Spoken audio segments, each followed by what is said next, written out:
On est aujourd'hui le lundi 15 septembre et on commence notre cours comme on a l'habitude de le faire à la veille des fêtes, donc une petite interruption dans la continuation sur des sujets importants.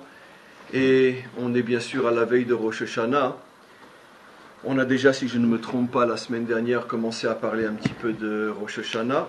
Et bien évidemment, dans la perspective de ce qui se passe un petit peu aujourd'hui dans le monde, il y a différentes manières d'approcher, d'appréhender le nouvel an, c'est-à-dire un redépart, un renouvellement.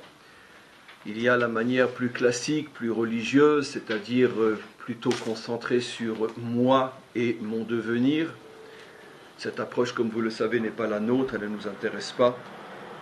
Et il y a une approche peut-être beaucoup plus authentique qui est d'avoir un regard sur le monde, sur l'avenir du monde, dans lequel moi, je vis et auquel j'appartiens.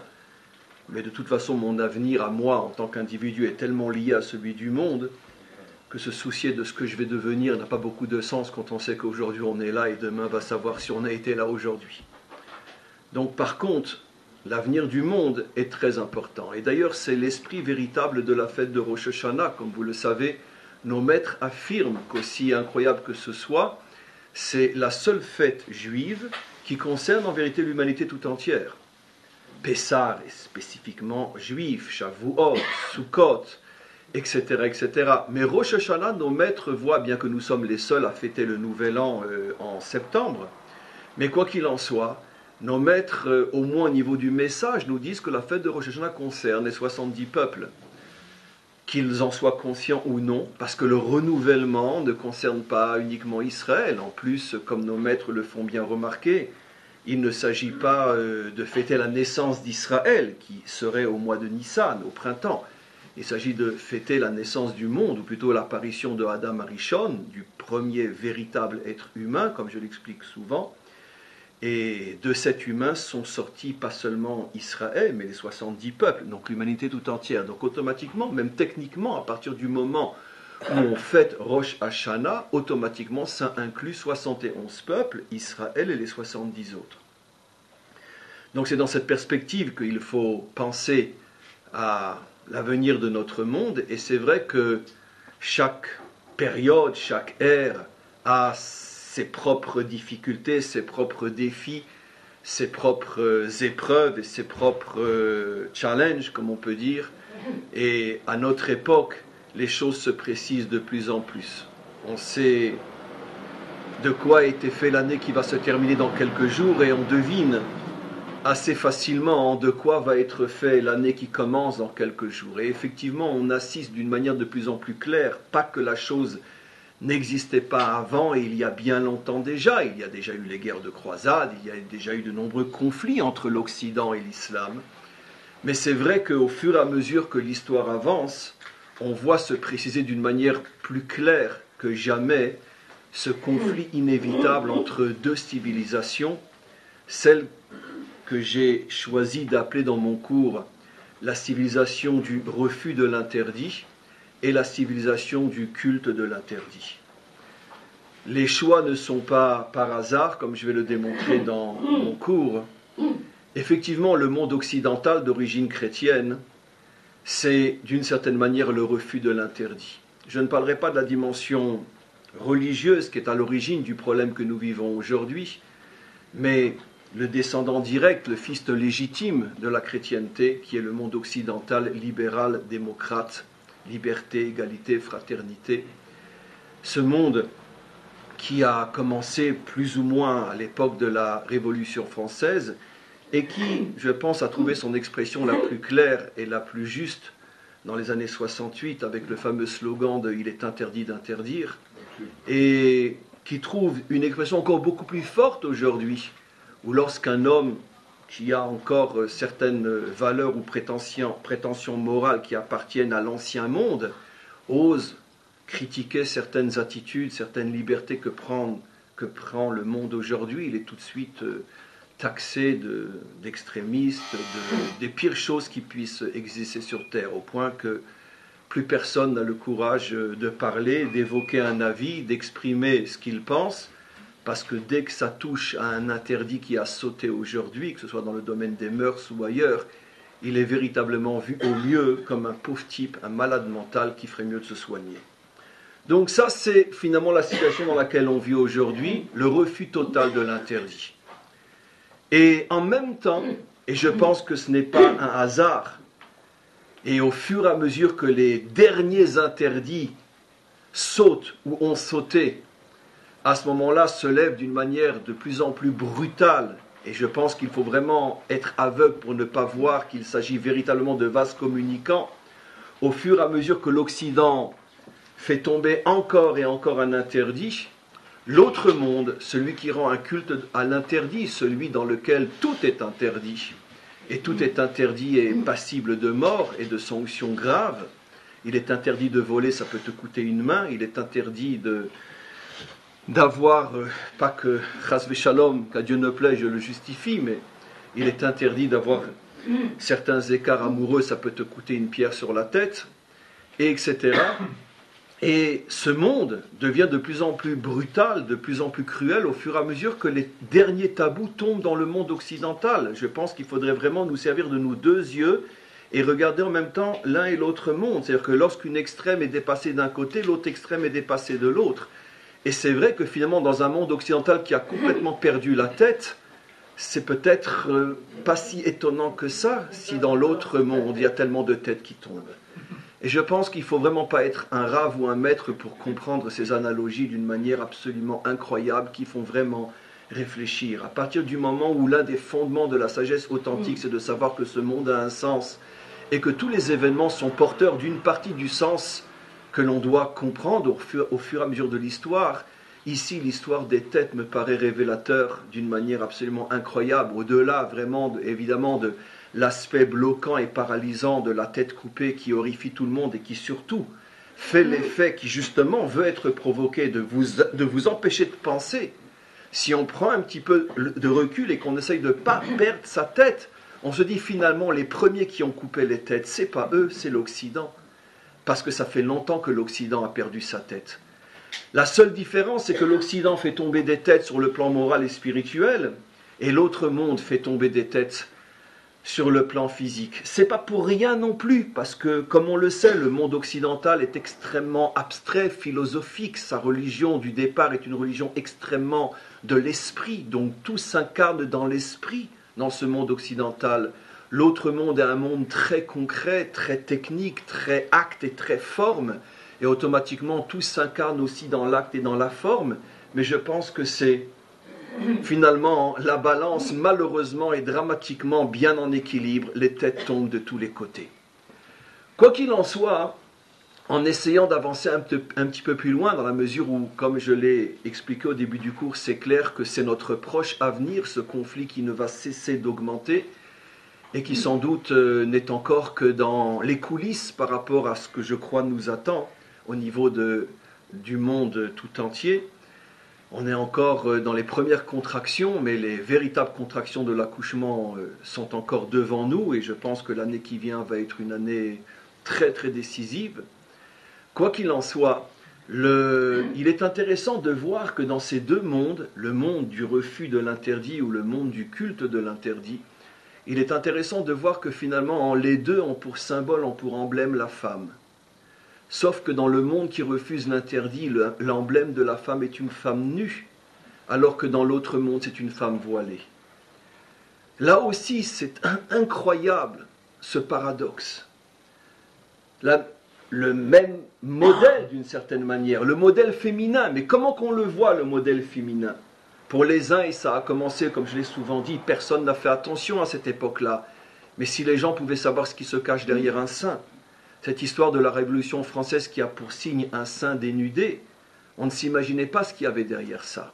Bon, c'est parce qu'elle est sur les barricades, évidemment, elle n'a pas le temps de faire attention comment. Mais vous imaginez, il y avait un message 300 ans à l'avance. Le message était bien pensé, était bien calculé. Nous sommes la civilisation qui va mettre la femme à nu. À cette époque-là, on ne pouvait encore que montrer un sein.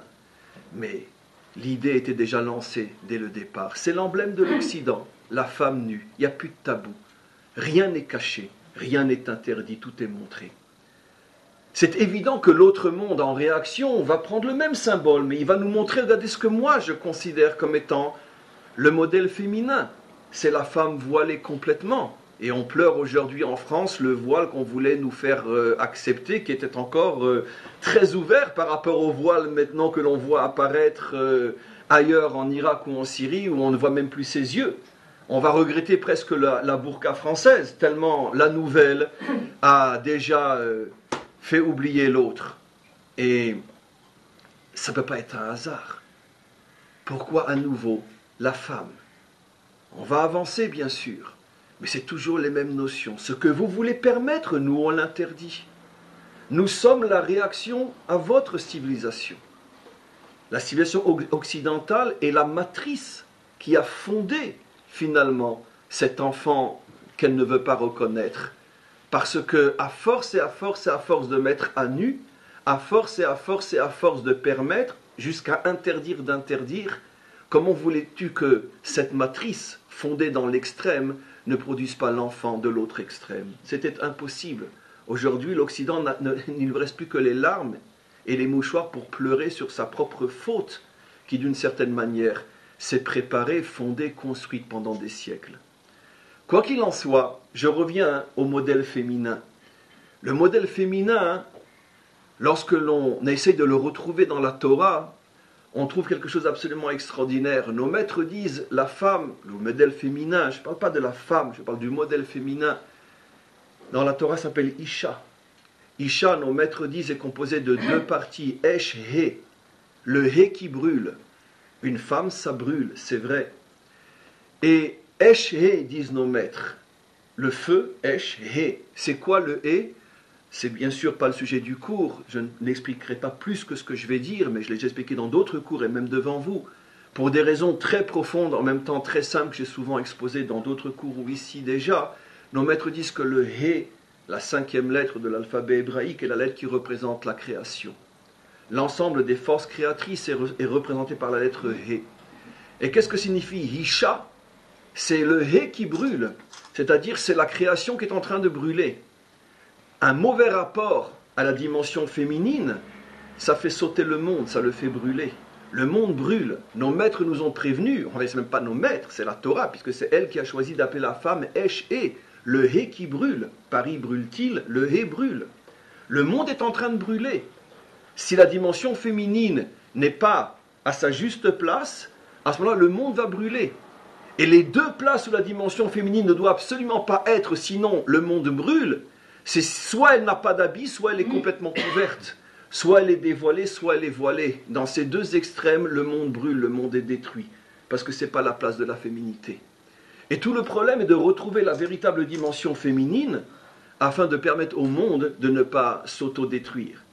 Il y a aussi une allusion extraordinaire qui est rapportée par nos maîtres. Comment se dit la dimension masculine en hébreu? Ish. C'est le même mot que le mot Isha. Les mêmes lettres, sauf une. On retrouve les lettres du mot feu. Mais la différence, c'est que dans femme, ou dimension féminine, c'est Esh, He, le monde est en train de brûler, alors que dans Ish, il y a une lettre, le Yud, qui est au milieu des lettres qui forment le mot Esh, qui forment le mot feu. C'est comme si le Yud rentrait à l'intérieur du feu et essayait de l'éloigner, c'est-à-dire de l'éteindre, en éloignant justement. Qu'est-ce qu'on fait quand on éteint un feu? C'est pas seulement qu'on y met de l'eau aussi, on essaie justement de séparer qu'on appelle ça les foyers les uns les autres, etc. Et donc il y a cette séparation qui est évoquée par le Yud, par la dimension Yud qui rentre à l'intérieur du Esh. Et nos maîtres nous expliquent une chose extraordinaire. Le Yud, comme vous le savez en hébreu, est la lettre fondamentale, je l'ai souvent expliqué, qui rentre dans n'importe quelle autre lettre de l'alphabet. C'est-à-dire que n'importe quelle lettre que tu écris en hébreu, tu es d'abord obligé d'écrire un Yud. Puisque c'est quoi un Yud? C'est le tracé de la plume sur le parchemin. C'est rien de plus que ça. Donc, c'est une toute petite lettre qui est le toucher de l'encre avec le parchemin. C'est un Yud. Et donc, automatiquement, chaque fois que tu vas écrire une lettre, tu es obligé d'abord d'écrire un Yud. Le Yud est partout. Seulement dans les autres lettres, le yud est déformé. Parce que le yud va devenir une lettre ou une autre lettre. C'est-à-dire que le scribe, le stylo, la plume continue à se tracer sur le parchemin. Et donc ce qui était au départ un yud va prendre une forme déformée. Mais à la source, à l'origine de chaque lettre, il y a un yud. Et donc l'idée de ish, la dimension masculine qui va éteindre le feu, c'est-à-dire comment tu vas retrouver finalement le véritable sens des choses, la lettre fondamentale, la lettre première qui est le yud, l'origine fondamentale des choses. Parce que le problème est que dans ce monde, tout est falsifié. Les idées au départ sont peut-être bonnes. L'idée de la liberté est une idée extrêmement juste. De même, l'idée de la pudeur est une idée extrêmement juste. Le problème, c'est qu'est-ce que font les hommes de ces idées-là? Quand l'idée de la liberté devient « il est interdit d'interdire », ou quand l'idée de la pudeur est qu'une femme est entièrement voilée, ce qu'on a fait de la source, ce qu'on a fait du yud du départ est une déformation, est un mensonge, est une falsification. Et l'homme est le plus grand falsificateur de toutes les créatures créées par le maître du monde. C'est, on pourrait dire, son défaut ou même son essence. Qu'est-ce qu'un homme, un falsificateur? Tu lui donnes quelque chose de juste au départ et entre ses mains, ça devient du n'importe quoi. C'est ça toute l'histoire humaine. C'est tellement vrai que nos maîtres nous expliquent qu'est-ce que c'est le mensonge. Kol sheker she'enlo emet betrilato eno sheker. Tout mensonge qui n'a pas une parcelle de vérité au départ n'est pas un mensonge. Un mensonge, c'est pas dire que ça, c'est une tomate quand c'est en vérité un livre. C'est pas un mensonge, c'est une idiotie, c'est pas pareil. Un mensonge, c'est dire quelque chose qui au départ est vrai, et est suffisamment vrai pour capter l'attention de celui qui reçoit ou écoute sur ce vrai, au point qu'il ne se rend même plus compte qu'après on lui vend n'importe quoi. Parce qu'au nom de la liberté de l'amour, au nom de la liberté d'expression, au nom de la liberté de toutes les libertés, on ne se rend même plus compte que finalement on fait et fait faire n'importe quoi. Au nom de la pudeur, au nom de la loi, au nom de la justice, au nom des mœurs qui sont en soi des idées qui sont vraies, des valeurs vraies, les hommes ne se rendent plus compte comment on leur a falsifié la vérité du départ pour leur vendre un véritable mensonge.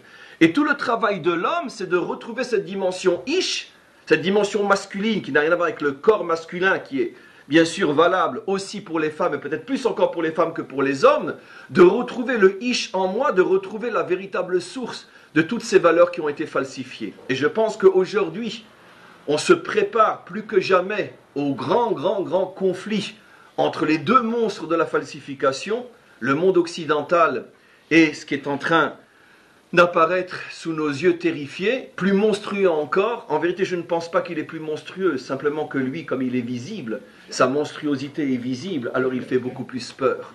Mais la monstruosité du monde occidental, à mon avis, n'a pas à rougir devant l'autre monstruosité, seulement c'est beaucoup plus fin, c'est beaucoup plus subtil, c'est au niveau de l'esprit, et on ne s'en rend même plus compte.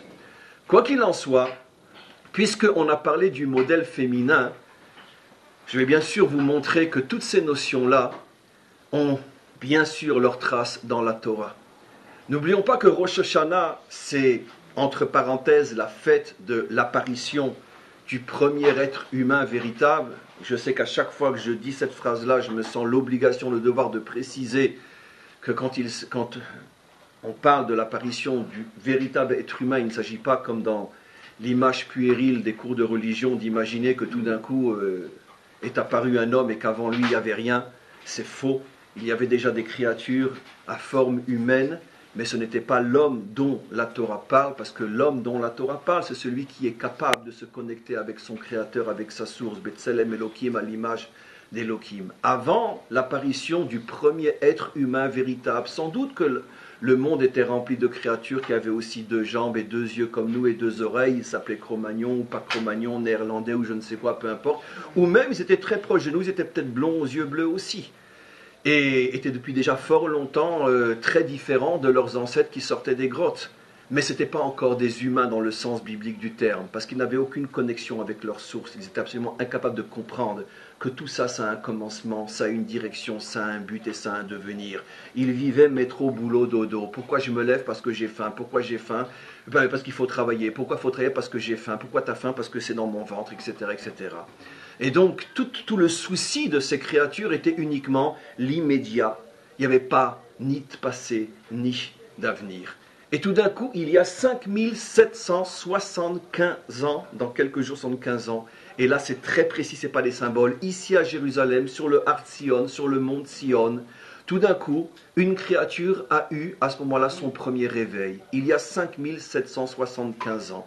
Elle se trouvait sur le Har Sion et tout d'un coup elle a ressenti cette connexion. Tout d'un coup elle a senti ici, centre du monde, qu'il y a autre chose que métro, boulot, dodo. Et à ce moment-là a commencé l'histoire de l'humain. Cet humain a eu des enfants qui ont eu d'autres enfants et ces humains ont donné 70 peuples qui, comme je l'explique souvent, sont aujourd'hui mélangés au milieu d'une humanité qui est beaucoup, beaucoup plus nombreuse que 70 peuples. Sur les 7 milliards, ce n'est pas tous forcément des descendants de Adam Arishon. Il y a peut-être 1 milliard, 2 milliards, 3 milliards, j'en sais rien, quelques centaines de millions, peu importe. Bref, c'est comme on se ressemble tous, on ne sait pas qui sont les descendants de Adam et qui ne le sont pas. Mais très, très, très schématiquement, bien sûr, ça ne se regarde pas non plus par rapport à ce qu'il est laïque ou pas laïque, parce que le laïque d'aujourd'hui peut devenir le super spirituel de demain. Et de même, le spirituel d'aujourd'hui peut n'être qu'une sale petite crapule qui se déguise derrière ses prétendus, etc. Donc c'est pas à ce niveau-là, c'est pas à nous de savoir, c'est pas à nous de juger.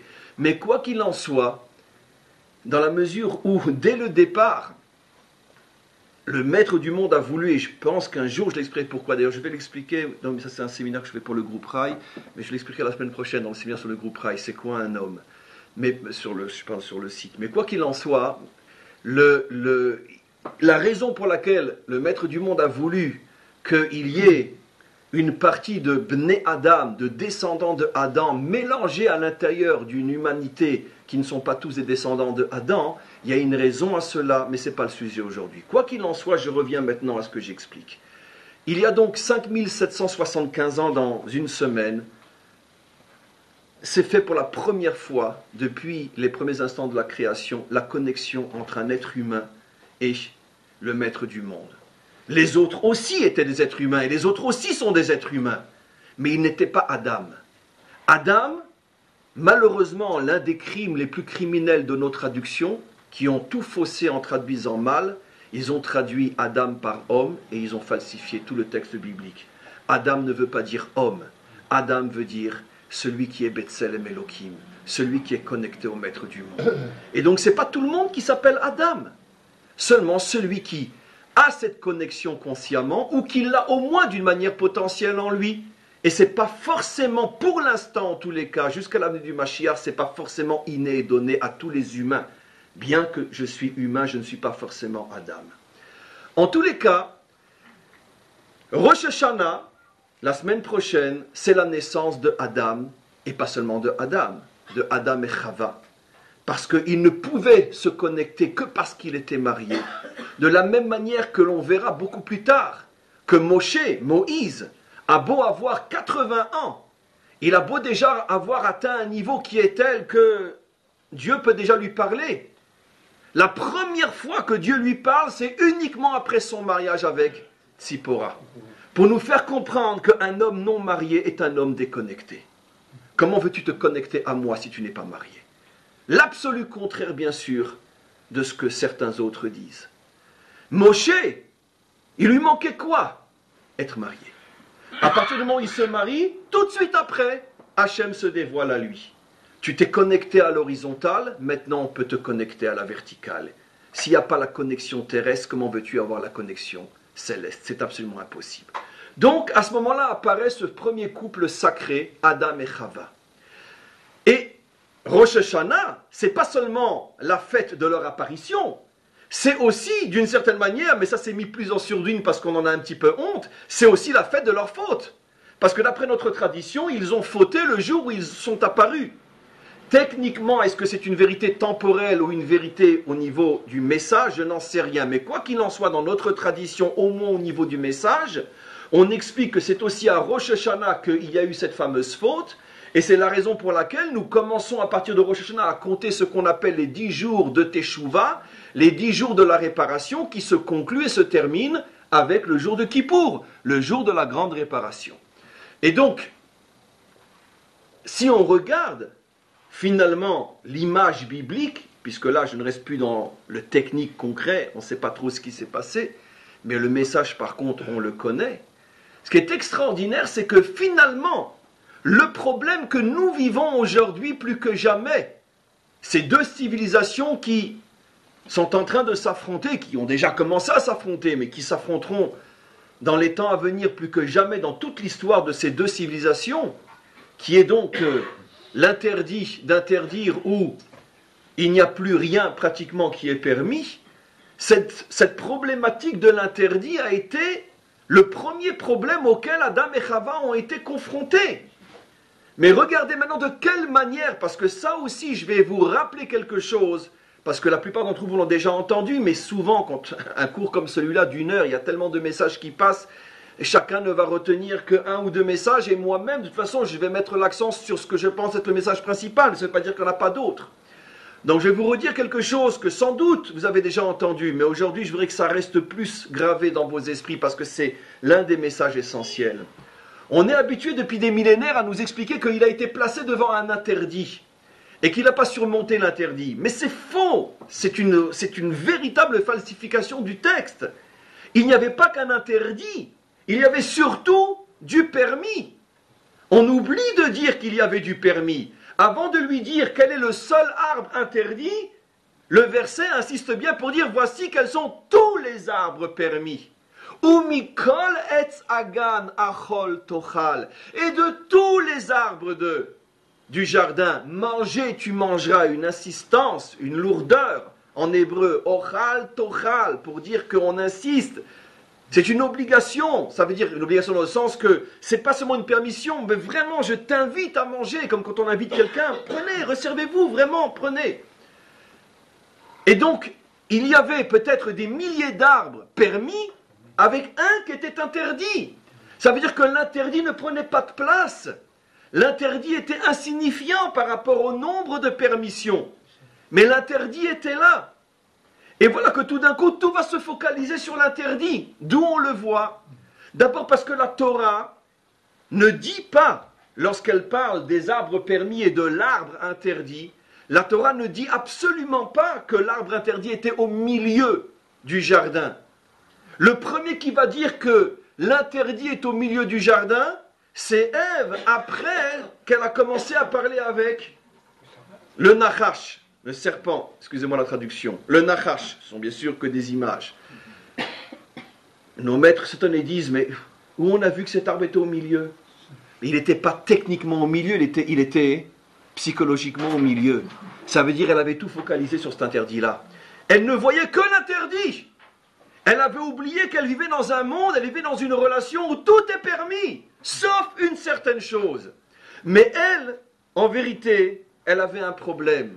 Elle a oublié l'interdit, elle a oublié tout ce qui était permis. Les 1000 permissions, elle les a oubliées, mais l'unique interdiction, elle était focalisée dessus. Ça devenait une obsession, au point que dans sa tête, elle le voyait comme étant au milieu du jardin. Le milieu, c'est le centre de gravité. Toute sa vie tournait autour de cet interdit. Mais pourquoi cet interdit? Pourquoi cet interdit? Pourquoi cet interdit? Plus encore, le Nachash sent, c'est un grand psychologue, il a compris le problème de Chava. Pourquoi? Parce qu'il l'a observé avant de lui parler. Il a vu que tous les jours, alors que, excusez-moi, j'utilise les images bibliques, on imagine qu'un paradis céleste, c'est très grand, parce que Dieu, il a des possibilités énormes. Excusez-moi, je parle volontairement le langage puéril des images bibliques. Mais j'imagine qu'il y en avait des milliers d'arbres permis. Elle avait de quoi tous les jours découvrir un nouvel aspect, une nouvelle partie du jardin, et de prendre de nouveaux fruits qu'elle n'avait pas encore goûté la veille. Or, qu'est-ce que le Nachash aperçoit? Elle est toute la journée en train de tourner autour du même arbre. Pourquoi c'est interdit? Pourquoi c'est interdit? Lui, il a compris comment qu'elle fonctionne. Elle vient et lui dit, regardez ce verset absolument incroyable, en hébreu d'abord. Ha'af amar lachem Hashem Elokim Mikol etz agan lo tochlu. Comment Hachem a pu vous dire que tous les arbres vous sont interdits? Mais de quoi il se mêle celui-là? Mais qui lui a dit une chose pareille? Ça veut dire quoi? Mais il a compris que dans sa tête, si celui-là est interdit, c'est comme si tout s'était interdit, parce qu'il n'y a que celui-là qui m'intéresse.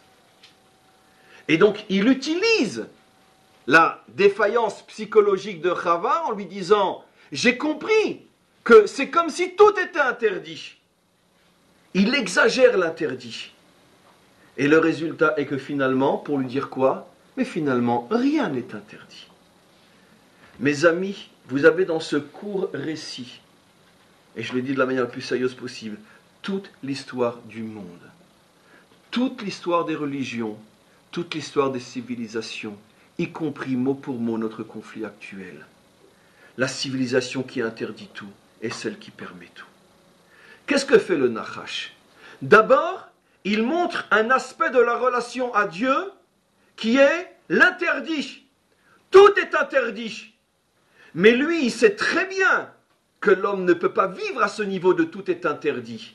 Son but, c'est de l'amener à rien n'est interdit. Ce qui est très très très intéressant, c'est que si on suit le schéma biblique, il semblerait que pour la faire tomber, le Nachash a d'abord exagéré l'interdit pour arriver à ses fins de rien n'est interdit. Or, aujourd'hui, on est en train de voir apparemment le processus contraire. C'est-à-dire, d'une certaine manière, la civilisation occidentale qui a trop permis a engendré la civilisation qui maintenant veut tout interdire. Donc ça semble être le contraire. Mais si on réfléchit, non. Parce que cette civilisation occidentale qui a tout permis et qui veut tout permettre, elle est elle-même issue de siècles de tout est interdit. Ça veut dire que les 2000 ans, un peu moins, qui ont précédé l'explosion libérale et occidentale de ces 100 ou 150 dernières années, c'est aussi parce que l'homme vivait dans une situation où finalement tout était tabou, tout était interdit, tout était condamné. Et donc cette relation avec un Dieu qui finalement fait peur, un Dieu qui châtie, un Dieu qui punit, c'est ce qui a engendré la révolution, qui n'était, comme on le sait, pas seulement une révolution politique, mais aussi une révolution contre le clergé, une révolution contre la religion. Et comme on le sait, les révolutionnaires ont proclamé la mort de Dieu. Et c'est la raison pour laquelle ils se sont empressés de remplacer les 10 devoirs de l'homme par les 10 droits de l'homme. C'est plus ce qu'on donne maintenant, c'est ce qu'on reçoit. La symbolique est extrêmement, extrêmement profonde. Encore une fois, je n'ai jamais dit que l'homme n'a pas des droits, mais c'est toujours le même problème. Si on était resté au niveau du you, de l'origine, de mettre après des siècles de devoirs, où l'homme est écrasé au profit d'une élite qui exploite l'homme, je veux bien que maintenant on remette en évidence les droits des peuples et du simple citoyen et du simple homme qui n'est ni noble ou qui n'est ni un membre du clergé. Bien sûr, c'est une évolution extraordinaire. Seulement, n'oublions pas, ce monde est un monde de mensonges. Pour mieux mentir, on donne d'abord une vérité.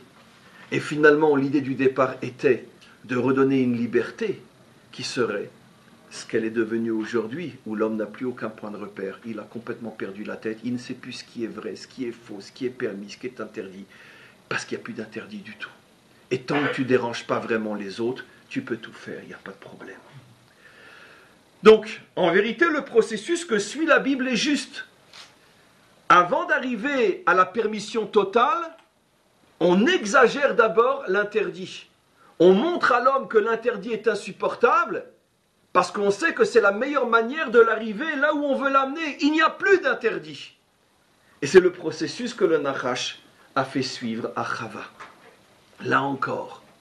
Maintenant, regardez, encore une image extraordinaire qui contient tout ce que nous vivons dans notre génération. La Torah a d'une certaine manière l'impudeur, voire même le culot, de nous évoquer une image qui apparemment n'a pas sa place dans la Bible. Ils étaient nus et ils n'avaient pas honte. J'ai besoin de savoir s'ils étaient habillés ou s'ils étaient nus. Franchement, on est en train de lire la Bible. Ils étaient nus et ils n'avaient pas honte. Nos maîtres vont beaucoup plus loin que ça. Ils étaient nus, ils n'avaient pas honte. Nos maîtres disent, c'est une manière pudique, si j'ose dire, pour dire qu'ils s'unissaient sans la moindre honte face à toutes les autres créatures.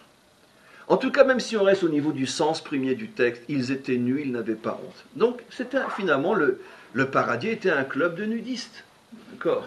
Donc, des animaux sur deux jambes. Je veux dire, c'est ça le paradis. Je veux dire, moi, un paradis comme ça, j'en veux pas. Je préfère être bien habillé, mais j'en veux pas de ce paradis-là. Moi, tout nu, au milieu de tout le monde, mais on se fiche de qui? Bien sûr, nos maîtres ont compris ici que c'est une blague, c'est pas possible. À quoi on s'amuse? Nos maîtres répondent ce que vous devenez tous, parce que tout le monde le sait. C'est même plus une question de tradition, c'est une question de bon sens. Ça veut dire qu'en vérité, ils étaient à un niveau de pureté tel que la nudité de la femme était à ses yeux voilée. La nudité était voilée.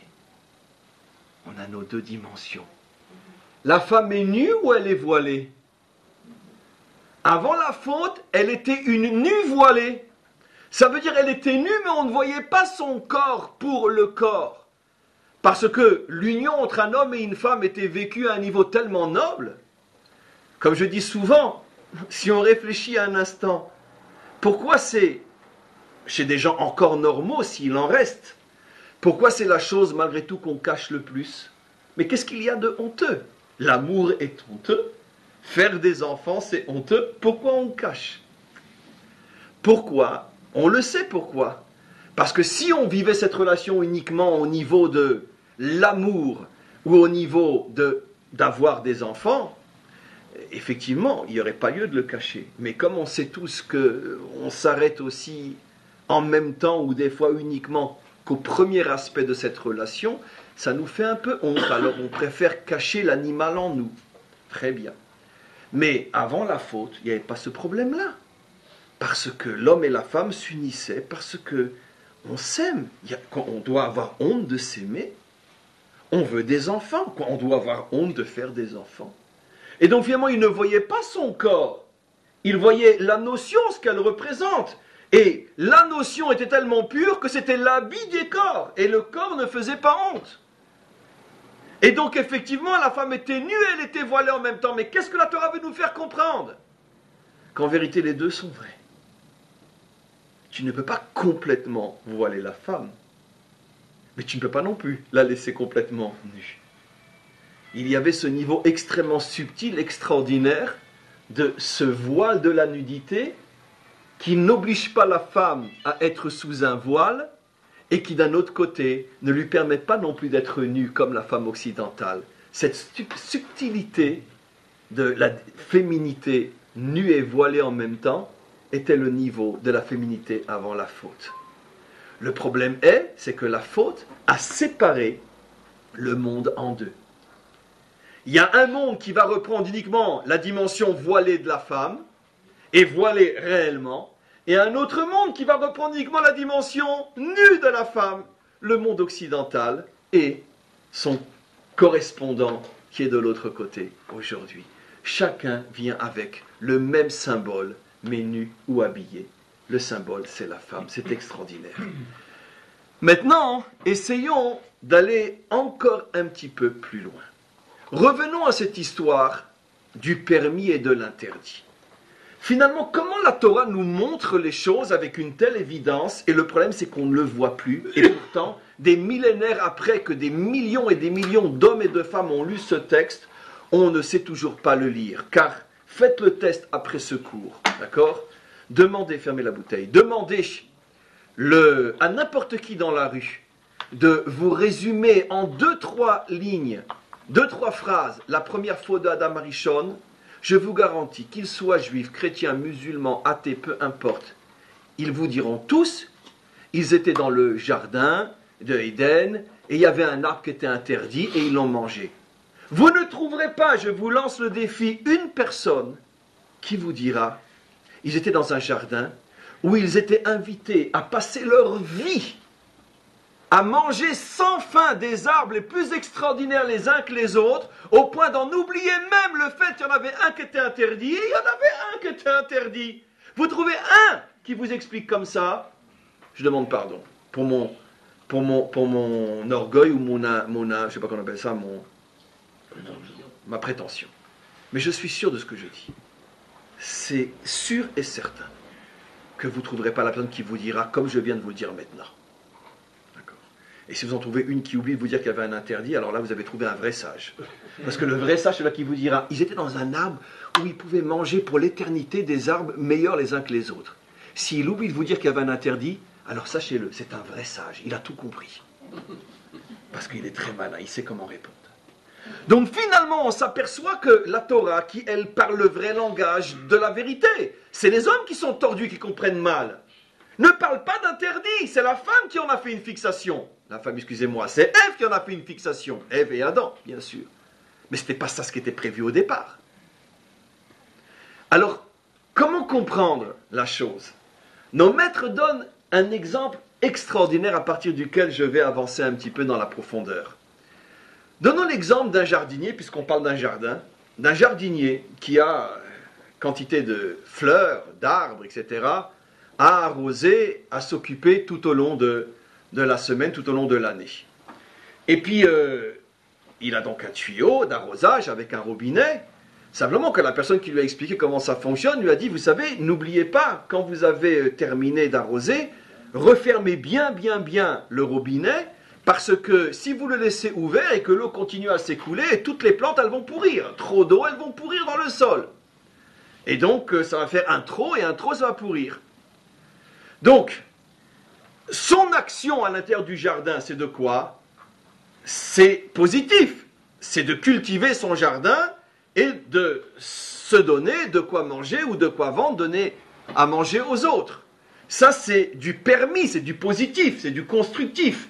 Il y a maintenant un interdit qui est, attention, si tu ne fermes pas le robinet, c'est-à-dire si tu ne fermes pas la source de ce qui te fait du bien, de temps en temps, il faut fermer la source de ce qui te fait du bien, parce que la source de ce qui te fait du bien, si tu ne la fermes pas de temps en temps, elle peut devenir dangereuse. Dans cette explication, il faut vraiment être un sage pour trouver une explication pareille. Pourquoi? Parce que c'est pas que l'interdit est une notion en soi parallèle au permis. L'interdit est la condition sine qua non pour que tu puisses mieux vivre ou bien vivre le permis. C'est-à-dire que l'interdit est au service du permis. Pour continuer à vivre le permis, je te demande de bien fermer le robinet. Donc, qu'est-ce que va faire l'homme intelligent? Eh bien, il va se servir de l'eau, il a la permission d'utiliser l'eau dans le cadre intelligent de ce qu'il construit. Et quand il a fini de construire, il ferme l'eau, il se prive de ce qui est la source de son bonheur, mais en fait, il ne se prive pas, au contraire, il s'assure de pouvoir profiter, vivre son bonheur. Maintenant, imaginez-vous l'idiot qui viendrait, au moment où le robinet est fermé, et qui lui dit, mais attends, je ne comprends pas, mais avec un robinet fermé, tu ne pourras pas vivre, c'est impossible. Le monde a besoin d'eau. Tu ne peux pas vivre avec un robinet fermé, c'est contraire à l'existence, c'est impossible. C'est un acte qui est contraire au bon sens, contraire à la logique. Fermer un robinet, mais l'eau c'est fait pour en profiter. Si lui il est idiot, je ne sais pas comment qu'il fera pour le croire, dans mon exemple à moi. Le problème c'est quand ça arrive à des choses plus subtiles, c'est vraiment mon exemple, mais là on est vraiment un idiot subtil. Mais dans ce cas, tout le monde comprend que si la personne dit « Ah oui, tu avais raison, mais enfin, mais comment qu'on peut fermer quelque chose? Comment qu'on peut interdire d'ouvrir un robinet ?» Mais c'est pas normal. L'eau, c'est fait pour en profiter. Il ouvre à fond son robinet. Quand il va aller dormir et se réveiller le lendemain matin, qu'est-ce qui va se passer? Il va mourir de faim, il n'a plus rien à manger. Transgresser l'interdit, tu as enlevé la possibilité de vivre le permis. Alors quand c'est un exemple comme ça, disent nos maîtres, c'est très facile à comprendre. Mais toute la vie, c'est ça. En vérité, la Torah, ce ne sont pas des interdits. Ce ne sont que des permissions. Le problème c'est que pour pouvoir vivre véritablement dans ce monde et profiter de toutes les forces que Dieu a mis dans un homme, de profiter de toutes les ressources qu'il y a dans ce monde, les ressources matérielles, les ressources spirituelles, les ressources morales, pour pouvoir véritablement construire ce monde et dévoiler l'infini qui se trouve dans ce monde. Puisque ayant été créé par une source infinie, ce monde contient de l'infini véritablement. Le maître du monde nous explique, attention, il y a des moments où il faut fermer le robinet, parce que si le robinet reste ouvert, tu ne pourras pas profiter. Donnons un exemple simple, pour bien sûr habiller ces notions pour qu'elles ne restent pas trop abstraites. Les interdits au niveau des mœurs. D'accord? La Torah nous cadre avec une femme mariée, etc. Maintenant, là aussi, un homme peut dire, attends, mais je veux ma liberté, moi. En plus, si elle est d'accord, elle aussi, pourquoi? On est un couple libre. Je veux ma liberté, quoi. Toute ma vie avec la même, attends, ça va pas. C'est vrai que vu de l'extérieur, pourquoi tu me bloques? D'accord? Je veux ma liberté. Ce que tu ne sais pas, c'est que en enfreignant, tu as fermé le robinet. Quel robinet? Au contraire, tous les jours une autre. Je vais t'expliquer la différence. C'est qu'on voulait te donner l'infini, et maintenant tu vas ne recevoir que des minutes. Ah oui? Parce que tu as échangé l'amour contre le plaisir. L'amour, il est infini. Le plaisir, il dure 5 minutes. Même si c'est tous les jours 5 minutes, ça restera 365 fois 5 minutes par an. Allez, multiplié par combien? Par 50 ans, ça fait combien? 50 fois 365, ça fait combien? Allez, qui c'est qui calcule vite? Allez, on est dans les 1000 et quelques. 1000 et quelques plaisirs contre l'infini. T'es même pas dans le 10 000, t'es même pas dans le 100 000, t'es même pas dans le million. On va te faire la charité, tiens, prends un petit plaisir de plus. Mais tu sais ce que c'est l'amour? Tu sais ce que c'est rentrer dans l'amour? Tu sais ce que c'est l'amour? Ça, tu ne pourras jamais le vivre en transgressant. Impossible. L'amour, tu ne le connaîtras jamais. L'amour, c'est infini. Tu ne le connaîtras jamais. Ça veut dire qu'en vérité, qu'est-ce que dit Hachem? Ferme le robinet, ça veut dire essaye de construire avec cette femme et pas des autres. Pourquoi, monsieur? Parce que je vais te donner l'infini. Je vais te donner la possibilité de connaître l'amour. Tu ne pourras pas le connaître si tu te changes. Si tu changes tous les jours. Tu ne connaîtras que le plaisir. Alors le plaisir, il est l'esclave du temps. Et avec le temps va, tout s'en va. Comme on le sait. Et une fois que c'est fini, qu'est-ce qui reste? Rien. Le manque et le prochain plaisir. Qui lui-même finira aussi vite que le premier. Alors, et qu'est-ce qui va t'arriver? C'est que bilan de ta vie, t'es passé complètement à côté de l'infini. Tu sais même pas que ça existe. Tu ne peux même pas imaginer que l'infini existe. Cet exemple tellement parlant, c'est l'exemple pour tous les domaines où quand la Torah vient interdire quelque chose, c'est pas un interdit en tant que tel, c'est que l'interdit cache, ou plutôt suggère, qu'on veut te faire rentrer dans l'infini. Donnons un autre exemple, un peu plus subtil, un peu plus compliqué.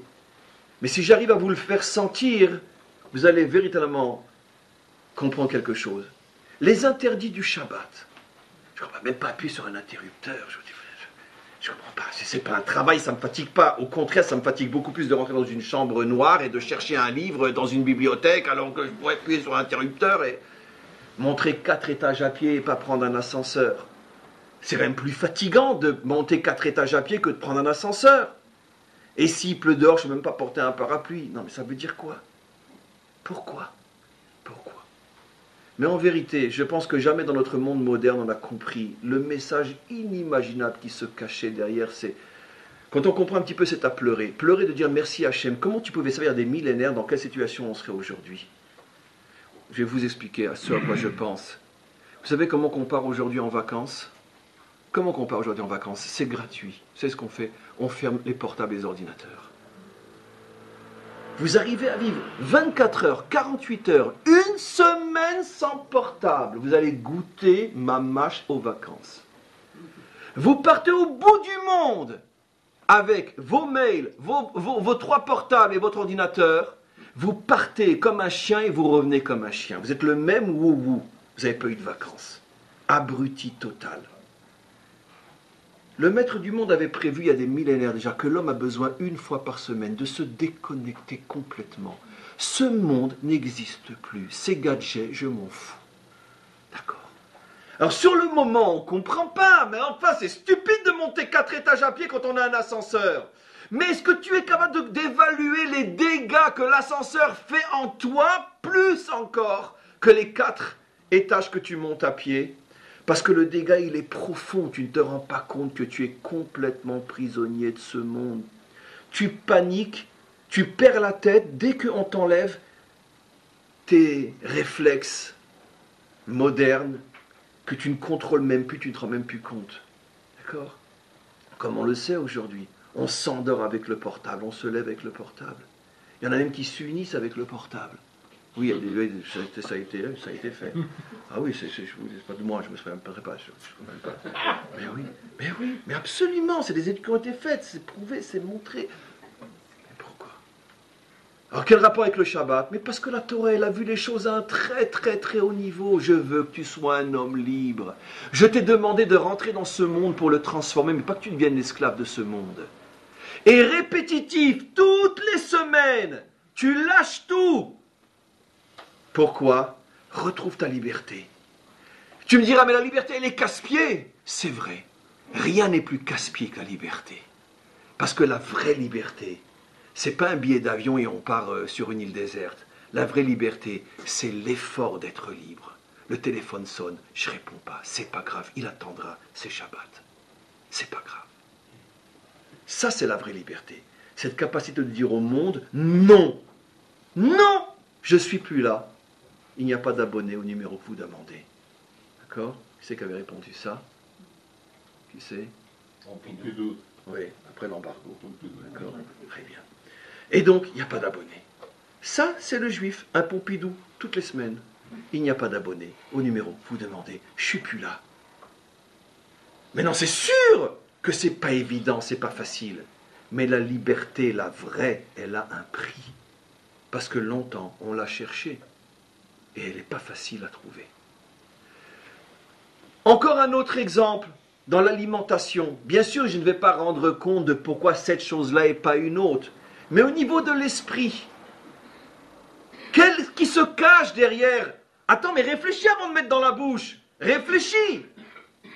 Parce que si tu ne réfléchis pas au moment où tu prends la vie, tu ne réfléchiras pas dans la manière dont tu vis. Mais le fait d'éduquer un homme, à chaque fois qu'il met quelque chose dans la bouche, il dit, mais attention, mais je peux ou je peux pas? C'est tout un mode de vie. Ça veut dire que, attention, réfléchis au moment où tu prends la vie, à plus forte raison au moment où tu vivras grâce aux forces de cette vie que tu as pris en toi. Ce réflexe de se poser la question, c'est pas j'ai faim, je bouffe, tac. C'est que j'ai faim, je bouffe. Je suis un chat, je suis un chien, je suis un reptile, je bouffe, je mange. J'ai faim, je mange. Mais un homme, il pose la question. C'est mangeable, c'est pas mangeable. Et la preuve, c'est que pas tous les aliments sont bons pour le corps. Et donc aussi, pas tous les aliments sont forcément bons pour la dimension psychologique d'un homme. Va savoir les dégâts que ça peut causer dans un homme de manger certains aliments qui peut-être ont un vécu psychologique tel qu'ils dégagent des énergies qui dans l'homme mélangées vont peut-être fausser son jugement, fausser sa sensibilité. Va savoir. Va savoir. Un jour viendra où ces études seront faites, ce que je dis sera prouvé, et on n'en est pas loin. Quoi, on croit que de la chair d'animal, c'est que de la chair. Tout son vécu, il a disparu, sous prétexte que quoi qu'il est mort. Il reste rien. Or pourtant, on sait que tout ce qui vit est bourré d'énergie, les énergies ne disparaissent pas. Et si cet aliment représente un type d'énergie qui n'est pas bon pour le psychisme humain, tu sais les dégâts que tu te causes quand tu mets ça dans la bouche, et que ça devient une partie de toi-même, et qu'après ça devient ton cerveau, ton cœur, ton sang qui est dans les veines. Donc, etc., etc., etc. Le but n'est pas l'interdit en tant que tel. Le but est la libération de l'homme. Mais pour que l'homme soit libre, moi je veux continuer à penser comme un homme, à sentir comme un homme, à vivre comme un homme. Alors Torah me dit, ne fais pas ça, ne fais pas ça, ne fais pas ça. Parce que ces choses-là vont porter atteinte à la manière de penser d'un homme, à la manière de ressentir d'un homme, à la manière d'agir d'un homme. Et c'est pour ça que la Torah me l'interdit. Et il m'explique quand il faut fermer le robinet. Mais d'un autre côté, le but n'est pas l'interdit, le but est le permis. On comprendra, je vais encore expliquer une notion ou deux, on comprendra de manière extraordinaire, et j'arrête sur cette notion-là, je veux encore expliquer autre chose. En hébreu, on retrouve ça d'une manière absolument géniale. Comment se dit l'interdit en hébreu? Issour. Ça veut dire quoi Issour? Prisonnier. Comment appelle-t-on une prison en hébreu? Bet Asurim. L'interdit, c'est ce qui t'emprisonne, c'est ce qui te prive de ta liberté. Mais regardez la puissance de l'hébreu. En français, on dit interdit, ça n'évoque rien, interdit, interdit. En hébreu, on dit assour, ça veut dire ne t'emprisonne pas. Reste un homme libre. Sois libre. La liberté, elle a un prix. C'est de savoir quand fermer le robinet. Parce que c'est le prix de ma liberté. Je reviens maintenant à ce que j'explique. Après la faute, finalement cette faute va engendrer deux types de civilisations qui sont des images bibliques modèles, la génération du déluge et la génération de la tour de Babel, qui sont bien sûr les deux générations, la génération du déluge qui est la génération où il est interdit d'interdire, où tout est permis, tout est corrompu, où tout devient une norme, l'inceste comme norme, la débauche comme norme, l'idolâtrie comme norme, la violence comme norme. Ça veut dire que tout ce qui est absolument inacceptable devient la norme. Pourquoi ? Parce qu'il est interdit d'interdire. C'est comme ça depuis des siècles et des millénaires que nos maîtres ont compris ce qu'était la génération du déluge. Ça veut dire qu'on a fait péter toutes les limites. Quelle a été la punition ? Mesure pour mesure. Ben moi aussi, je vais faire péter toutes les limites. C'est quoi l'eau ? L'eau, par définition, c'est l'anti-limite par excellence.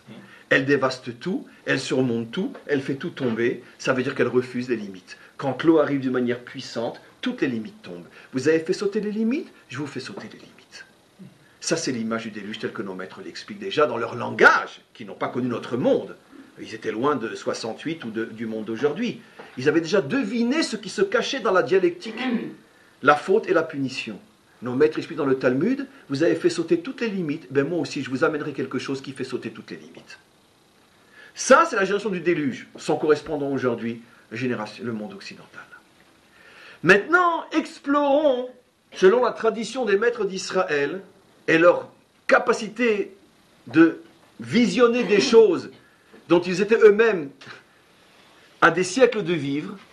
Regardons d'abord le texte écrit au sujet de la tour de Babel. Tout le monde comprend, sans être véritablement branché à notre tradition, tout le monde comprend que le texte suggère le monde de la pensée unique.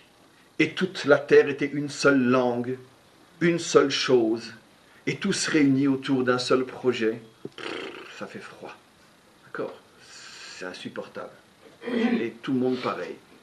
Un monde uniforme. Effectivement, nos maîtres disent que le projet de la tour de Babel, c'est le projet de l'uniformité. On est tous pareils. Voilà. Et donc, tous les hommes se réunissent autour d'un projet où Safa Achat, on parle tous la même langue, ou Dvarim Achadim, on a tous le même projet. On parle tous la même langue, c'est-à-dire qu'il y en a un qui ose dire « Oui, monsieur, mais paf !» Le premier qui dit, il va être exécuté. Donc, on ne parle pas. C'est le monde de la parole unique, c'est le monde. Il n'y a pas de liberté d'expression, par définition. Le texte est clair. Avec un minimum de bon sens, on comprend ce qu'on veut nous dire. Dvarim Achadim, vous avez déjà vu deux juifs qui disent la même chose. C'est impossible. Impossible. Dis-moi ce que tu dis pour que je puisse dire le contraire. C'est la définition même de deux juifs. Pourquoi ? La liberté. Moi, je vais dire ce que tu dis toi, mais ça ne va pas, non ? Et alors pourquoi j'existe ? Si c'est pour être comme toi, pourquoi j'existe ? Impossible. Donc bien sûr, il y a des limites. Je ne vais pas recommencer le cours. Mais ce besoin de liberté, ce besoin de s'affirmer, d'être ce que je suis. Parce que je ne peux pas être un deuxième toi. Je ne suis pas ton miroir. Par définition, c'est ce que j'explique souvent dans le couple. Première condition pour qu'un couple n'a pas de grande chance de réussir, si avant de se marier, ils se ressemblent trop.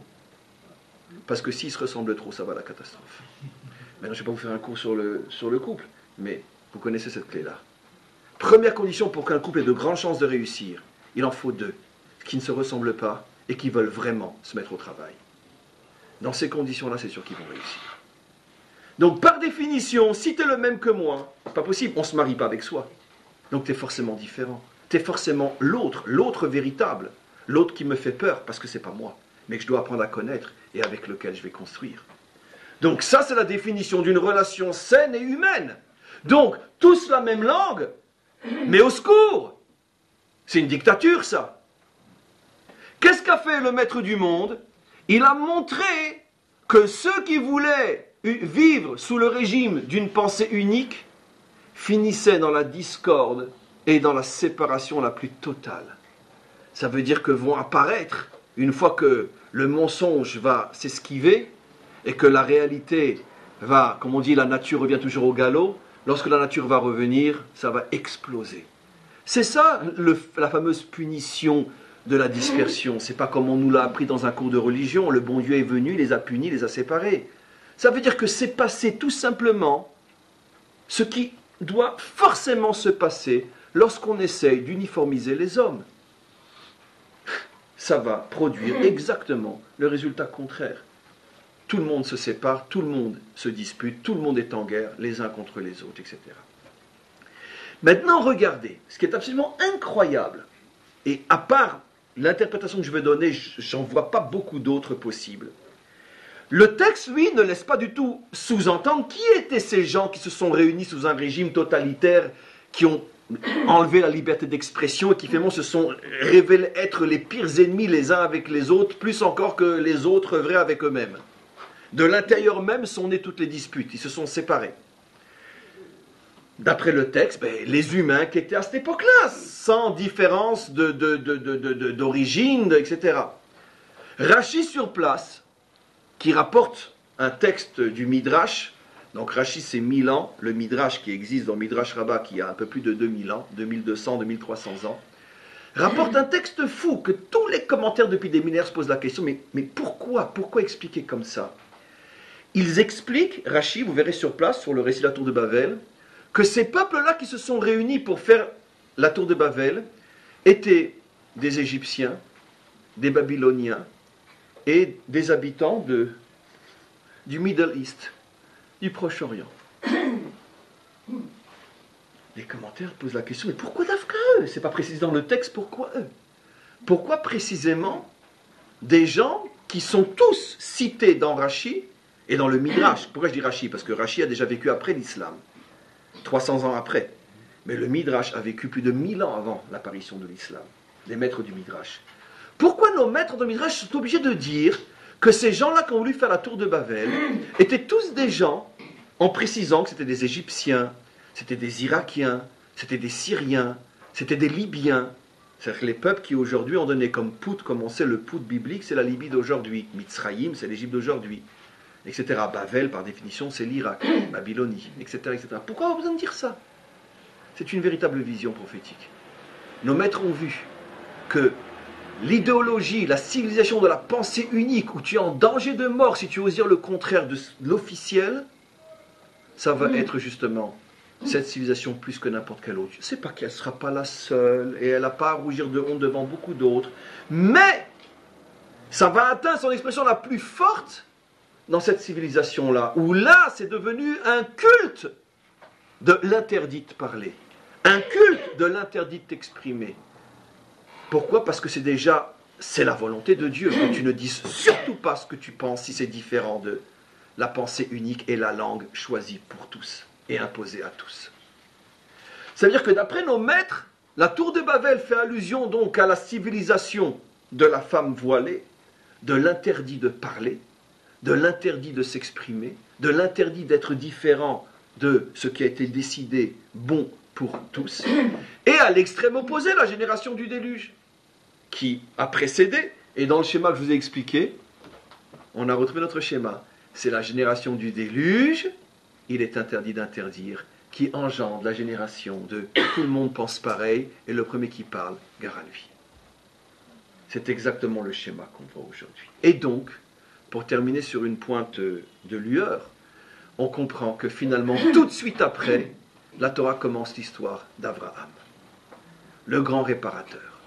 L'histoire d'Abraham va être la recherche justement de cette humanité, dans le sens d'humain perdu, de cette dimension humaine qui a été complètement perdue depuis la faute, qui coupe le monde en deux, où la femme est nue, où elle est complètement voilée, de rechercher la véritable dignité, la véritable dimension humaine qui se trouve bien sûr à la croisée des deux chemins, dans le juste milieu, justement, où la femme et l'homme ont leur liberté totale, sans dépasser les limites de ce qui, justement, fait tomber et basculer le monde dans les extrêmes. Évidemment, je termine le cours sur un nouveau cours. Il faudrait maintenant expliquer comment, justement, Abraham et ceux qui vont suivre après sont les réparateurs.